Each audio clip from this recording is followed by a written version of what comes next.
where is the power? The power is with powerful countries. And the most powerful country is the United States. And it does what it wants. And when it doesn't like a treaty, it just walks out of the treaty, or it doesn't sign the treaty. But isn't that the right of any sovereign state to, if they don't want to adhere to a treaty, to kind of remove itself from a treaty? It's a right, and it's a stupidity if we're, yeah, if Okay.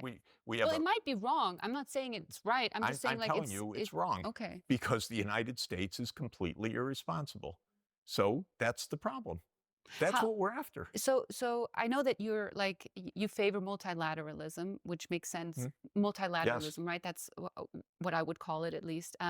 So you're an advocate for multilateralism for the future. So how do you think that would look like in a world where we have the United States that's removing itself from all these treaties? Then we have these new power centers that are rising, at least from what I can tell, like China Yep. and Russia, just to name two of them. India, Yes. a little further Absolutely. back, Yep. but it's still there. So how do you think what's that going to look like? I mean, is multilateralism even possible when you have like this competition between these nation states that are obviously more powerful than a lot of the other countries that are also represented in the UN? Why should countries sign treaties? Well, they could say, and in fact, Donald Trump does, I don't want to sign treaties. I want to have my freedom of action.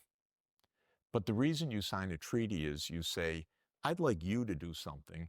You'd like me to do something. So we agree in a treaty.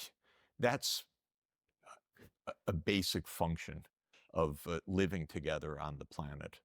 So I'm not very happy that the United States slams the door, walks out, abrogates treaties, refuses to sign treaties. If you ask me, does multipolarity, meaning several places that have power, undermine multilateralism? I would say quite the contrary. Multipolarity makes multilateralism crucial. What does multilateralism mean? It means, or what I would say it should mean, is that powerful countries agree to abide by shared rules. They agree to live under an international rule of law. They don't just say it's a jungle, we do what we want, we leave when we want, we have the right because we're sovereign to do anything we want, but rather to say we're going to live together, not blow up the planet, address environmental crises, and do other things that we need to do because it's in our mutual benefit. To me, that's what being a grown-up is. You don't say, I don't like law. That's terrible. I want freedom. I want to do what we want. So I don't have to obey anything. I just want to do what I want. I'm a free person. I'm not going to obey any law.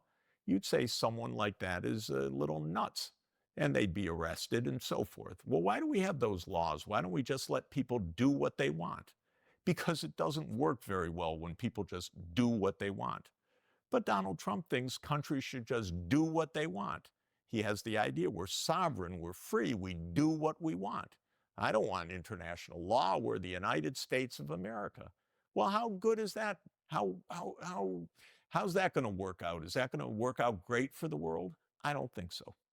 So I think this is the real issue, not the UN. My God, the UN is where the United States says go to hell. It's not where we get actual decision making that is enforced. There is no enforcement right now. That's a problem. I want a stronger institution, not the weak one that we have right now, because I actually believe it's okay to have stop signs and street lights, which is an infringement on the freedom to cross the street when you want, because if you don't have those, we end up with a lot of people dead.